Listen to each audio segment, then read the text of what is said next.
Exam के just 1 month पहले आपको कैसे प्रिपेयर करना है, इवन दो आपने कुछ नहीं पढ़ा है पूरे साल, तो ये चीज़ आपको एटलीस्ट करनी पड़ेगी। अभी आप देखोगे ये टाइमिंग तो आपका तो दिमाग ही घूम जाएगा, अरे भाई ये क्या ही बोल रही है, 10-12 घंटे हमें पढ़ने पड़ेंगे। ऑफकोर्स ही बात है, द रीज़न बिहाइंड इट कि आपने पूरे साल कुछ नहीं पढ़ा है, तो ऐसे तो आपको एफर्ट्स डालने पड़ेंगे। एग्जाम के 1 मंथ पहले आपको 10-12-13-14 जितना घंटे हो सके उतना तो पढ़ना पड़ेगा, क्योंकि आपको सिलेबस कंप्लीट करना है। आप रिविजन करने नहीं बैठ रहे हो, आपको सिलेबस कंप्लीट करना है। जस्ट इमेजिन कहाँ एक टॉपर बैठ के रिविजन करे और कहाँ आप सिलेबस खत्म करो। तो ठीक है, कोई बात नहीं, लेट्स स्टार्ट। सी, जो मैंने लिखा है ना, 3 आवर्स का मैथ, 4 आवर्स का साइंस, 2 आवर्स का SST, 2 आवर का English, let's talk about it comprehensively. Maths मैंने समझ लिया। अगेन मैं ये बता देती हूँ, क्लास 10th एंड 12 वाले के लिए, दोनों के लिए ये सेम ही है। क्लास 12 वाले के लिए मैंने फॉर एग्जाम्पल ले लिया कॉमर्स वाले लोग के लिए कि तुम्हारा मैथ्स की जगह अकाउंट्स है, साइंस की जगह तुम्हारा कोई और सब्जेक्ट है, ठीक है। SST की जगह तुम्हारा BSTD एंड समथिंग है, और हिंदी इंग्लिश तो ऑफकोर्स ये बात सबका रहता ही है। नाउ सी, मैथ्स मैंने 3 घंटा दिया है। क्यों? क्योंकि देखो आपका इधर इधर टारगेट नहीं लेना है, अब तुमको एक्शन लेना है। अभी टारगेट लेने का टाइम नहीं है, अभी वो सोचने का टाइम नहीं है, अभी तुमको एक्शन लेना है, डायरेक्टली एक्शन लेना है।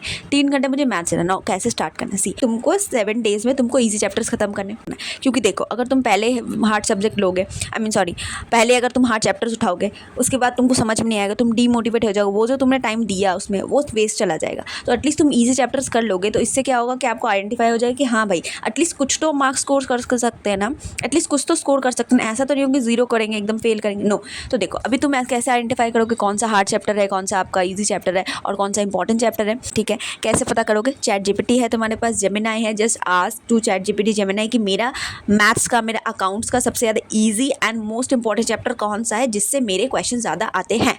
कैसा प्रॉम्प्ट देना मैं बताती हूँ तुमको ChatGPT, मैं तुम्हें स्क्रीन में करके दिखाती हूँ, ओके। नाउ सी, मैंने एक प्रॉम्प्ट दिया, मैं जूम करके दिखाती हूँ तुम लोग को। देखो क्या तुमको प्रॉम्प्ट देना है, मैं कमेंट सेक्शन में डाल दूंगी कि ये प्रॉम्प्ट दो। अभी तुम देखो कैसे ये आंसर करती है। Let's see, faster, let's see. Most important easy chapter देखो, स्टैटिस्टिक, प्रोबेबिलिटी, अर्थमेटिक का है, उसके बाद जितना भी है तुम्हारा सारा लिख दे यहाँ पर। एंड देखो easy formulas, direct NCERT questions, fast revision, very जो भी है ऐसा छोड़ो उसको। मोस्ट इंपॉर्टेंट मॉडरेट चैप्टर्स में क्या है, ये ऐसा सिक्वेंशियली आ गया। देयर आफ्टर तुम्हारा मोस्ट इंपॉर्टेंट, देखो हार्ड चैप्टर कितना है, बस कुछ ही है, बस ऐसे करके तुमको प्रॉम्प्ट देना है। ये जो प्रॉम्प्ट है मैं तुमको डाल दूंगी तुम्हारे कमेंट सेक्शन में, तुमको डाल दूंगी, डोंट वरी। एंड ऐसे करके तुमको क्या है ना, सेग्रीगेट कर लेना, और हर दिन तुम्हें एक एक करके 1 शॉट वीडियोस देखनी है, ठीक है। 1 शॉट वीडियोस देख लिया, अभी ये चीज़ हो गई। अभी मैंने ये मैथ्स के लिए किया है, तुम अकाउंट्स के लिए हो सकता है, तुम्हारा SST के लिए हो सकता है, कुछ के मतलब जितने भी तुम्हारे सब्जेक्ट है उसके लिए तुम डेफिनेटली कर सकते हो, तुम उससे करवा सकते हो। तो डोंट वरी, मैं डाल दूंगी प्रॉम्प्ट को। और नाउ लेट्स सी, 7 डेज में तुमको इजी चैप्टर्स खत्म करने, राइट। इजी चैप्टर्स में तुम्हारा क्या क्या था, लेट्स सी। कि तुम्हारे मैथ्स में तुम्हारा ये वाला जितना भी चैप्टर है तुम्हारा, देखो 7 डेज है, 7 डेज में 7 चैप्टर्स तुमको इजी खत्म करना है, ठीक है। 7 डेज में खत्म। मॉडरेट वाला, मॉडरेट के लिए 5 दिन और लगाओ, तुम्हारे पास बचे कितना, 12 दिन। और ये बचा क्या तुम्हारा पास, 1-2 चैप्टर्स, ठीक है। हमारे पास कितने हैं, सिर्फ 2 चैप्टर्स है, which is most important hard chapter. तो ऑफकोर्स सी बात है, इसमें तुम्हें टाइम लगेगा। तो कितना चैप्टर्स हो गए, यहाँ पर तुमने 7 दिन लगा दिए, यहाँ पर तुमने क्या होता है 5 दिन लगा दिए, which goes to 12 days. 12 days में तुम्हारा ये वाला खत्म हो गया, और बचा क्या तुम्हारा लास्ट में 2। तुमको कितना टाइम दिया था मैंने, 23 डेज। 12 डेज में तुमने ईजी खत्म हो गया, मॉडरेट खत्म हो गया। Now what have to do is कि तुमको हार्ड चैप्टर्स करने। गॉट इट, समझ में आया। हार्ड चैप्टर्स में आपको लग सकता है कि आपको ऑफकोर्स में टाइम थोड़ा सा लगेगा, तो तुमने अब ऐसे सेग्रीगेट कर लिया, राइट। पहले तुमने इजी कर लिया, विच इज़ 7 डेज में ख़त्म। 5 दिन में आपको अगेन जो हमारा मॉडरेट वाला इंपॉर्टेंट चैप्टर है उसको ख़त्म कर लिया, और बाकी बचे आपके 2 चैप्टर्स, राइट, लास्ट में आपका। तो उसको क्या करना है, आप लगाओ 3 से 4 दिन लगाओ। अभी ये चीज़ इंपॉर्टेंट दिमाग में घुसा लो कि तुमने तुम्हारा जो हार्ड चैप्टर है, जो अगर तुम देख रहे हो कि तुम्हारा हार्ड चैप्टर कितना था, 2 था, ठीक है। तुम देख रहे हो यार हार्ड चैप्टर है, मुझको समझ में नहीं आ रहा, छोड़ दो। एग्ज़ाम के पहले जितना पढ़ा इट इज़ ओके, क्योंकि और ज़्यादा करोगे खिचड़ी बनेगा, सिर्फ और सिर्फ खिचड़ी बनेगा, राइट। तो अब तुमने 12 से 15 दिन के अंदर अपना जितना भी है सिलेबस ख़त्म कर लिया, राइट। 15 दिन इधर और 8 दिन क्या होता है ना, तुम्हारे पास 23 दिन का टाइम था, ठीक है। 15 दिन को तुम्हें ऐसे ही करके जितने भी इजी चैप्टर्स है तुम्हारे, उसके बाद मॉडरेट चैप्टर्स है, उसके बाद अगेन तुम्हारे इंपॉर्टेंट चैप्टर ऐसे सेग्रीगेट करवा लो ChatGPT से। उसके बाद आपको उसी के अकॉर्डिंग क्या होता है चल रहा है, ठीक है। उसी अकॉर्डिंग चल लिया तुमने। 15 दिन के अंदर, मैं तुम्हें 12 दिन कम बता रही हूँ, 15 दिन के अंदर तुमका टारगेट लेने की, यही 15 दिन के अंदर मुझे जितना भी है maths, science, SST, English, Hindi जो भी है सारा ख़त्म करना है 15 दिन के अंदर। कैसे ख़त्म करना है बता दिया आपको, ऐसे ही प्रॉम्प्ट डालो तुम, और देखो प्रॉम्प्ट तुम डालोगे ना, सिर्फ सब्जेक्ट नेम चेंज कर देना और अगेन स्टेट का नाम है वो इंपॉर्टेंट है, वो तुम डालना। क्यों मैं स्टेट का नाम डाल रही हूँ? क्योंकि देखो हर स्टेट का जो लेवल होता है बोर्ड एग्जाम का वो अलग अलग होता है। जैसे हमारे वेस्ट बंगाल में 33% क्या होता है ना, हमारा बाहर से आता है, ठीक है, और जो महाराष्ट्र में होता है वहाँ पर अलग होता है। तो ऑफकोर्स सी बात है, आपको स्टेट डालना है, उसके अकॉर्डिंग वो प्रिपेयर करके देगी तुमको। समझ में आया बात? नाउ स्टेट डालो, जो भी तुम्हारा सब्जेक्ट है वो डालो और सेम प्रॉम्प्ट डालो, दैट्स इट, खत्म कहानी। कर लिया आपने, 15 दिन के अंदर आपको सब कुछ खत्म करना है। खत्म कर लिया। अभी क्या करना है? अगर तुम देख रहे हो हार्ड चैप्टर को, तुम देखो हार्ड चैप्टर्स को तुम 2 से 4 दिन लगाओ, मैं बता रही हूँ 2 से 4 दिन लगाओ। बट साथ ही साथ देखो हार्ड चैप्टर्स में क्या होएगा, आपका मैथ्स एंड साइंस, वही तो आपका वीक सब्जेक्ट है ना, और मैथ्स एंड साइंस में आप हार्ड चैप्टर्स को करने बैठ रहे हो, ठीक है। आपको सुबह को मैथ्स एंड साइंस का हार्ड चैप्टर करना है, दैट इज़ इंपॉर्टेंट। 1-1 घंटा लगाओ, मैं ज़्यादा नहीं बोल रही हूँ, 1-1 घंटा लगाओ। साइंस का आपको जैसे फिजिक्स का कोई आपका हार्ड चैप्टर हो गया, उसमें आपने 1 घंटा लगा दिया। मैथ्स का क्या होता है ना, आपने 1 घंटा लगा दिया। मैं एक बात बताती हूँ, इन डेप्थ में मत जाओ। हार्ड चैप्टर ऐसे ही तुमको समझ में नहीं आएगा, ऐसे ही तुमको कॉम्प्लिकेटेड लगेगा, राइट। उसका बेसिक्स क्लियर कर लो एटलीस्ट, कि वहाँ से कुछ क्वेश्चन बने छोटा काटा तो तुम एटलीस्ट अटेंड कर पाओ, ठीक है। इन डेप्थ में मत जाओ हार्ड चैप्टर्स के। क्यों? क्योंकि तुम्हारे पास टाइम बचा नहीं है अभी, और तुम उसके ऊपर दिमाग लगाने जाओगे तो जो भी पढ़ा लिखा है सब भूल जाओगे। तो हार्ड चैप्टर्स का जो भी है आपने खत्म कर लिया इजी, उसके बाद मॉडरेट भी खत्म कर लिया। अभी हार्ड चैप्टर का सिर्फ बेसिक्स आपको क्लियर करना है, ठीक है। वन शॉट वीडियोस देखो, समझ में आया, जो चीज़ समझ में है उतना चीज़ ही ठीक है, अगर नहीं समझ में आया जब छोड़ दो, क्योंकि कभी कभी ऐसी चीज़ें होती है हमें छोड़नी पड़ती है एट द टाइम, ठीक। खत्म कर लिया, हो गया खत्म। अब क्या करना है? अब तुम्हारे पास बचे कितने दिन? 8 डेज। 15 दिन में आपने सारी चीज़ें खत्म कर लिया, ठीक। उसके बाद क्या बचे आपके पास? 8 डेज बचे। 12 दिन में आपने सब कुछ खत्म कर लिया। 12 दिन में रिमेंबर 7 दिन आपने कितने दिन लगाए? 7 दिन में आपने इजी चैप्टर लगाया, 5 दिन में आपको मॉडरेट वाला चैप्टर लगाया, और बाकी के जितने भी दिन बचे थे उसमें आपने हार्ड चैप्टर्स को देखा, विच इज़ ऑफकोर्स से बात है मैथ्स एंड साइंस होगा, क्योंकि एसएसटी हो गया, इंग्लिश हो गया, वो तो इजी होता है ना, वो आप लोग कर सकते हो, राइट। वो सारी चीज़ों को आपने खत्म कर लिया, खत्म हो गया, बात खत्म है। अब क्या करना है? अभी सबसे इंपॉर्टेंट चीज़ आपको रिवीजन करना है। 3 दिन आपने मैथ्स एंड साइंस को दिया, उसी के साथ साथ एक बात बताती, मैंने बोला ना 2 घंटा एटलीस्ट दोनों दो, 1 घंटा मैंने कम बोल दिया, बट एटलीस्ट 2-2 घंटा करके क्या करो, आप मैथ्स को दो, साइंस को दो, ठीक है। 2-2 घंटा करके दे दिया आपने। अभी क्या हो गया? Hard chapters of course. उसके बाद तुमको रिवीजन करना है, जो भी तुम पढ़े आ रहे हो, इतना दिन से तुमने जो पढ़ा, 12 दिन से जो तुमने पढ़ा, एक चैप्टर उठाओ, रिवीजन मारते जाओ। रिवीजन एकदम फटाटेदार रिवीजन मारते जाओ। आपका एसएसटी हो गया, इंग्लिश हो गया, and maths and science is well. जो इजी चैप्टर आपने किया है, आपने 2-2 घंटा उधर लगा दिया, 2 घंटा मैथ्स में लगा दिया, हार्ड चैप्टर्स में 2 घंटा आपने साइंस में लगा दिया, 4 घंटा उधर सेग्रीगेट हो गया। उसके बाद जाके आपको मैथ्स का एक ईजी चैप्टर उठाना है, उसको एकदम फटाटेदार से रिवीजन मारो। अगेन आपको साइंस का एक उठाना है, उसको अच्छे से रिवीजन मारो। एसएसटी का एक उठाना है, आपको अच्छे से रिवीजन मारना है। हिस्ट्री ज्योग्राफी जो भी आपका, उसको अच्छे से रिवीजन मारो। इंग्लिश और हिंदी के लिए मैं बताऊंगी 1-1 घंटा इनाफ है, बिकॉज ये हमारा इजी चैप्टर होता है, मतलब इजी सब्जेक्ट होता है, तो हम कर सकते हैं ना। गवर्नमेंट स्कूल बोलेंगे कि यार मेरे को इंग्लिश में थोड़ा सा दिक्कत होता है, ओके आप टाइम लगाओ उसमें। ऑफकोर्स सी बात है, आपको इंग्लिश में देखो, टू बी वेरी ऑनेस्ट, हमारा जो इंग्लिश का लेवल होता है क्लास 10th या फिर 12 में गवर्नमेंट स्कूल्स के लिए थोड़ा सा अच्छा, मतलब ठीक ठाक होता है लेवल। द रीज़न भी है कि उसमें आपको आंसिन एंड सीन पैसेज मिल जाएगा, तो ऑफकोर्स ये बात है वो एक्सेप्टेबल होता है, ईजिली हम कर सकते हैं। तो ठीक है, अगर आपको जो चीज़ में आपको थोड़ा सा लग रहा है हार्ड, कि हाँ यार तो हार्ड मेरे को लग रहा है, तो उसको ज़्यादा टाइम दो, उसको अच्छे से रिवीजन करो, ठीक है। तो ठीक है, 12 दिन में आपने खत्म कर लिया, राइट। 3 दिन आपने क्या दिया? हार्ड चैप्टर्स को दिया। हो सकता है कि हार्ड चैप्टर आपका एसएसटी या फिर इंग्लिश का भी कुछ हो गया, ऐसा हो सकता है कि आपका कुछ हार्ड चैप्टर एसएसटी का भी हो गया, तो उसको 3 दिन टाइम दो ना। 3 दिन में उसको ट्राई करो खत्म करने का। समझ में आया? इन डेप्थ में नहीं जाओ, बेसिक्स क्लियर करो, क्योंकि वो हार्ड चैप्टर है, समझ में नहीं आएगा। समझ में आई बात? उसके बाद खट रिवीजन मारते जाओ। 8 दिन आपके पास बचेंगे, उस 8 दिन में सारा आपको रिवाइज कर लेना है जितना भी आपने पढ़ा है, ठीक है। उसके बाद क्या करना है आपको? बचा आपके पास 7 डेज़। उस 7 डेज़ में आपको PYQs लगाने हैं, फुल फ्लेज मॉक लगाना है, फुल फ्लेज एक मॉक लगाना है। आपको टाइमर सेट करना है, आपको प्रॉपर्ली राइटिंग करना है। राइटिंग हर पेपर के लिए कितने टाइम मिलते हैं? आपके 3 घंटा टाइम मिलता है, राइट। तुम्हारे पास बचे कितने दिन?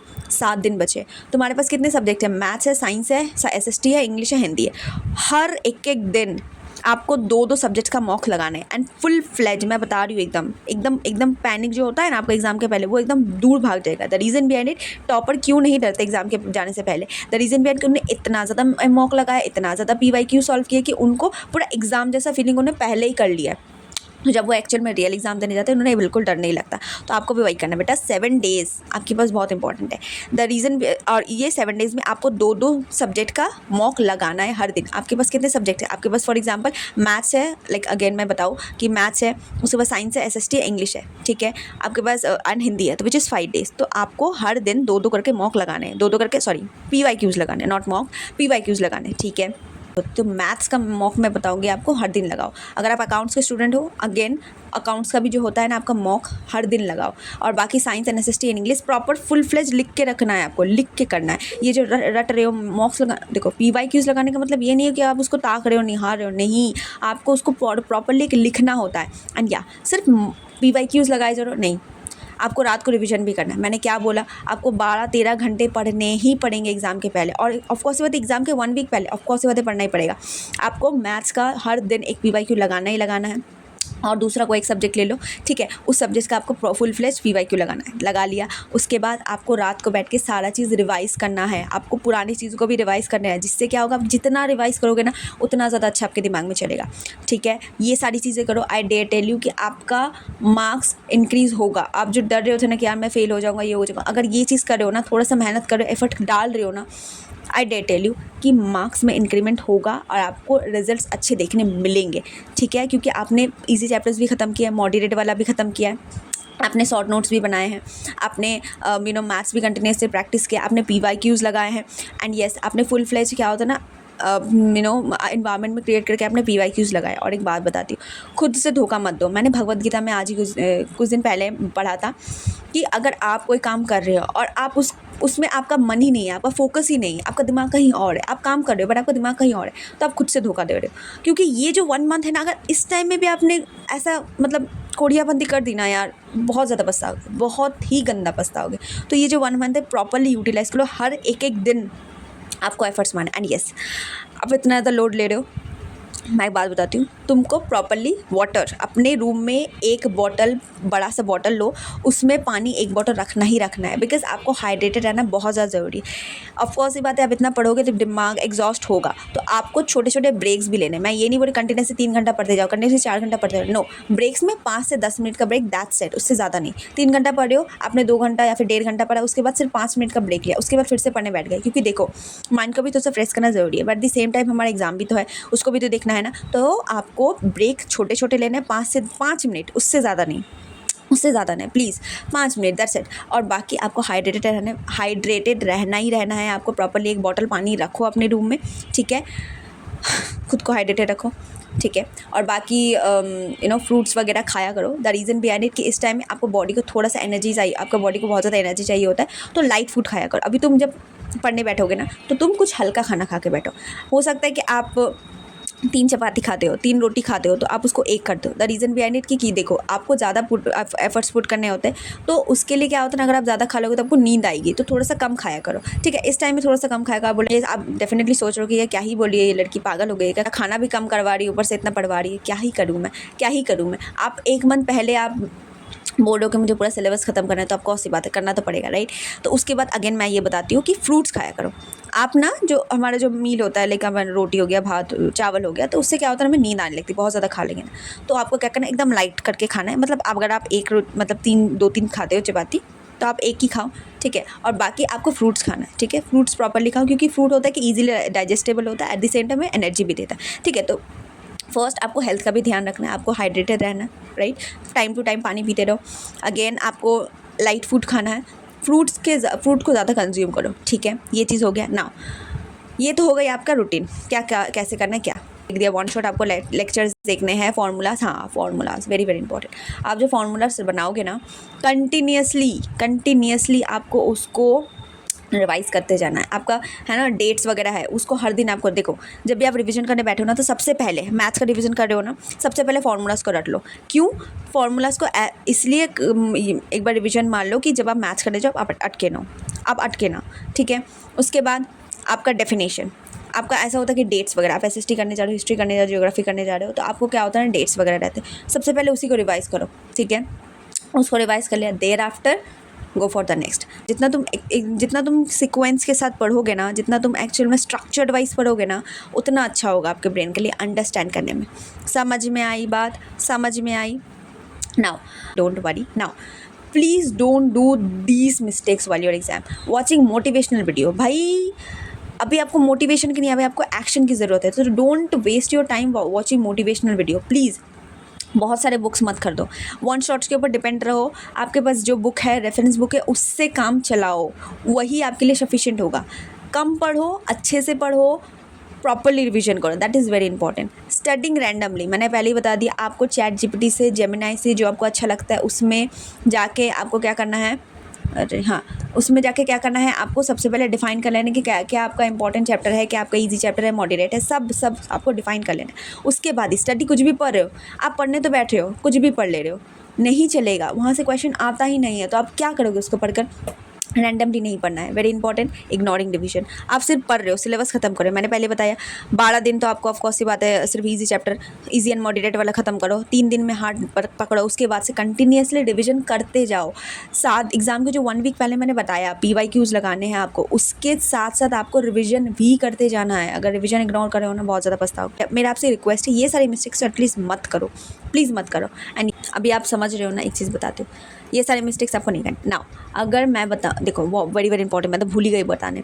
आप SST कर रहे हो, आप साइंस कर रहे हो, बेटा समझो, वो जो टीचर है ऑफकोर्स बात, यूट्यूब के जो टीचर्स होते हैं वो बहुत ही अच्छे होते हैं। वो रिलाई नहीं करते कि आप उसे रट्टा मारो, वो रट्टा स्किल के ऊपर डिपेंड नहीं करते, वो आपको समझाते। तो एटलीस्ट ट्राई करो समझने का, रट्टा मत मारो। मैं फिर बताती हूँ, रट्टा मत मारो। अगर आप कुछ पढ़ रहे हो, लाइक मुगल एम्पायर पढ़ रहे हो, आप मॉडर्न पान पढ़ रहे हो, तो उस टाइम में क्या क्या हुआ था, कैसे क्या हुआ था, उसको अंडरस्टैंड करो, उसको समझो। आप BA स्टडी कर रहे हो, आपको BA स्टडी में आपको अंडरस्टैंड करना कि ये क्या बताना चाह रहे हैं, ये क्या है। रट्टा मत मारो, रट्टा मत मारो, सब भूल जाओगे, सब भूल जाओगे, एकदम पूरी तरीके से भूल जाओगे। अगेन मैंने बोला PYQs लगाओ, सोल्यूशन डिफाइन करो। आप मतलब लिख रहे हो, अभी PYQs डाल रहे हो, ऐसा हो नहीं सकता कि आपने कुछ गलत नहीं किया होगा, ऐसा हो नहीं सकता कि आपने आंसर्स लिखे गलत ना हो। जो आंसर्स आपके नहीं आ रहे हैं, मतलब जो आंसर आपको मतलब आपने गलत किया, उस चैप्टर के उसको एकदम मार्क करो और उस टॉपिक को जाके रिवीजन मारो। सबसे पहले उसको रिवीजन मारो, उसके बाद जो आपका अदर रेस्ट है उसको रिवीजन मारो। PYQs लगाने का भी एक बड़ी प्रॉपर तरीका होता है। आप लगा रहे हो PYQs मैथ्स में लगा रहे हो, अटक गए कोई भी मैथ्स में, क्या करना है अब, सबसे पहले जाओ वो टॉपिक जहाँ पर आप अटके उसको सबसे पहले रिवाइज करो, उसको सबसे पहले अच्छे से प्रॉपर्ली तैयार करो, उसको रिवीजन मारो, फॉर्मूला से रिवीजन मारो।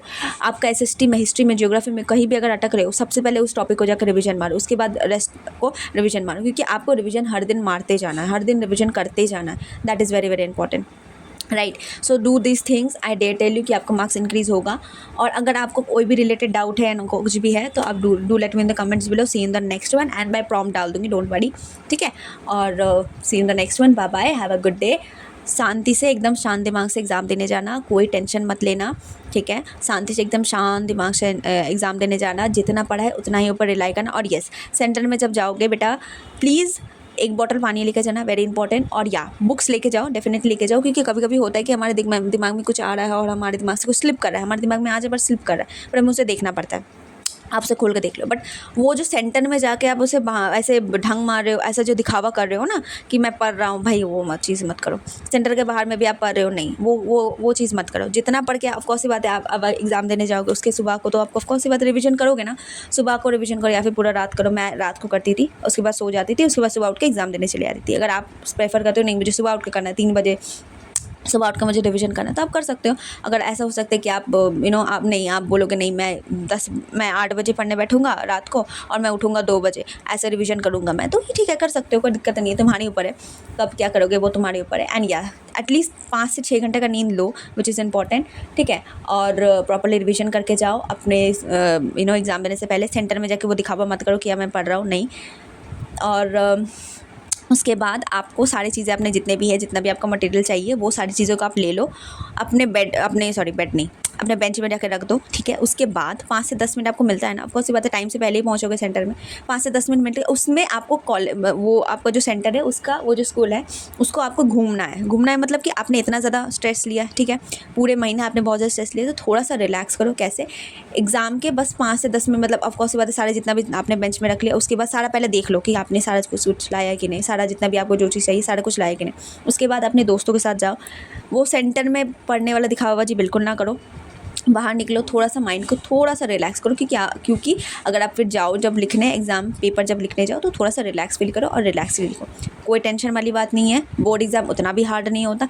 इट इज़, हाँ पता है मेरे को कि हार्ड लगता है, स्पेशली गर्ल्स को बहुत ज़्यादा हार्ड लगता है। प्लीज़ गर्ल्स, इतना भी ज़्यादा हार्ड नहीं होता। अगर आपने खुद पे ऊपर थोड़ा सा विश्वास करो कि हार्ड, मैं जो जितना भी पढ़ा है मैंने, ठीक है, उतना के ऊपर अगर आया ठीक है, कोई बात नहीं है, जितना मैंने पढ़ा है उतना मैं लिख के आऊँगा, ओके, एक्सेप्टेबल है। And at the same time अगर आप देख रहे हो कि कोई भी क्वेश्चन अभी कैसे इस एग्ज़ाम को राइट करना, देखो और एक चीज़ बताती हूँ कि आप एग्ज़ाम लिख रहे हो, एग्ज़ाम में आंसर लिख रहे हो, ठीक है, और कोई भी ऐसा हो सकता है कि आपको टॉपिक पता है पर आप भूल रहे हो या फिर समझ में नहीं आ रहा, ठीक है, उसको आप रेस्ट रखो। जब आप पेपर देने बैठोगे ना, जो चीज़ आपको सबसे पहले याद उसको सबसे पहले लिख लो, ठीक है, क्योंकि जो एग्जामिनर होता है वो भी चाहता है कि यार जो चीज़ स्टूडेंट को आती है वो सबसे पहले वो लिख ले, क्योंकि उनको आसानी होती है देखने में कि हाँ ये सारी चीज़ें उसको पता है, उसने लिख लिया है, ठीक है। अभी उससे क्या होगा, थोड़ा सा एग्जामिनर का दिमाग शांत रहे कि हाँ ठीक है, चलो ये जितना भी लिखा है वो सही लिखा है। तो जो भी चीज़ आता है आपको सबसे पहले उसको लिखना है। जो चीज़ में आपको थोड़ा सा दिक्कत हो रही है, यार समझ में नहीं आ रहा, मतलब आता तो है बट अभी याद नहीं आ रहा, तो उसको छोड़ दो, बाद में के लिए छोड़ दो, जल्दी जल्दी इसको ख़त्म कर लो, ठीक है। उसके बाद जाके आपको क्या करना है, जो आपको थोड़ा सा अटक रहा है उसको थोड़ा सा सोच के आप लिख सकते हो, बट सबसे पहले आपको ख़त्म करना है जो चीज़ आपको आती है, क्योंकि अगर आप ऐसे सिक्वेंशली चलोगे जैसे पेपर में दिया हुआ है तो आप बहुत बड़ी गलती करोगे। द रीज़न बिहाइंड इट कि आपको ऐसा हो सकता है कोई क्वेश्चन आता है, कोई क्वेश्चन नहीं आता है, आप ऐसे तोड़ के चलोगे ना तो जो भी आपको आता है वो भी खिचड़ी बन जाएगा और काट कूट के पूरा एकदम खिचड़ी बना दोगे पेपर को। तो सबसे पहले जो आता है उसको सबसे पहले टिक टिक टिक टिक करके टिक मार्क करो, एकदम छोटा पेंसिल से छोटा करके दाग कर लो। उसके बाद आंसर लिखो, हार्ड वाले के लिए थोड़ा देरी बाद के लिए रखो और ऐसे करके पेपर दो एकदम शांति से, काम डाउन होके, ठीक है। That's it, see you in the next one, bye bye.